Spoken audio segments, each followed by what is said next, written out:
Happening tomorrow, California's lawsuit against the Trump administration over the deployment of the National Guard. Remember that? It's set to go to trial tomorrow. That was fast.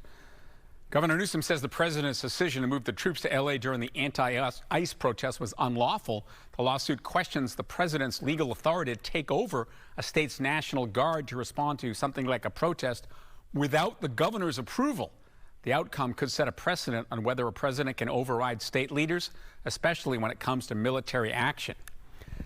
While that goes on, President Trump is still planning to meet with Russian President Vladimir Putin this Friday in Alaska to talk about ending Russia's war in Ukraine. The White House reportedly considered inviting Ukrainian President Zelensky, but that is not official. Putin apparently wants more territory in eastern Ukraine, including one that Russia already partially occupies. Trump says there will be some swapping of territories in a ceasefire agreement. Zelensky rejected that completely, saying, quote, Ukrainians will not gift their land to the occupiers. Contrary to false claims, this is the best way to end the war and the best way to end it speedily. Meantime, Israeli Prime Minister Benjamin Netanyahu is defending his country's planned military offensive to take control of Gaza City.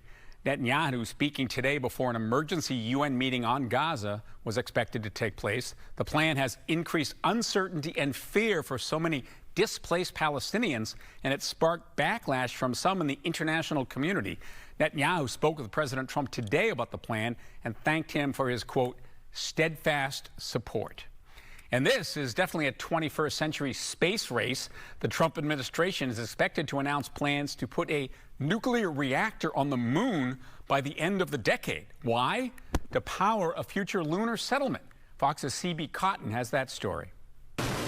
The Trump administration is expected to roll out plans to have a nuclear reactor on the moon. Interim NASA Administrator Sean Duffy says the U.S. is behind in this space race. We're behind, right? If we're going to engage in the race to the moon, we have to marshal all of our resources. But who actually owns the moon? Experts say the U.S. has legal backing on their expected mission. Everybody owns the moon. There's a treaty that was signed in 1967, which calls all of outer space, including the moon and other celestial bodies in space, the province of all humankind. Michelle Hanlon, the executive director of the Center for Air and Space Law at the University of Mississippi, says she supports the plan. Unlike Earth, the moon has 14 days of daytime and 14 days of nighttime, which means it doesn't have solar power for 2 whole weeks at a time. We need to find a way to keep our humans warm, to make sure our humans are able to sustain life. Nuclear power is the best way to do that. And the clock is ticking with China and Russia to see who can get there first. While everyone has the right to use and explore any part of the moon, the country or company to get there the quickest with a reactor has the most advantage to get a prime location. I'm there first.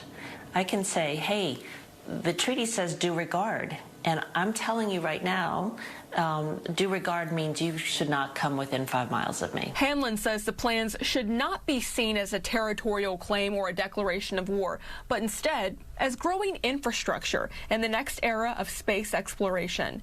In New York, CB Cotton, Fox News.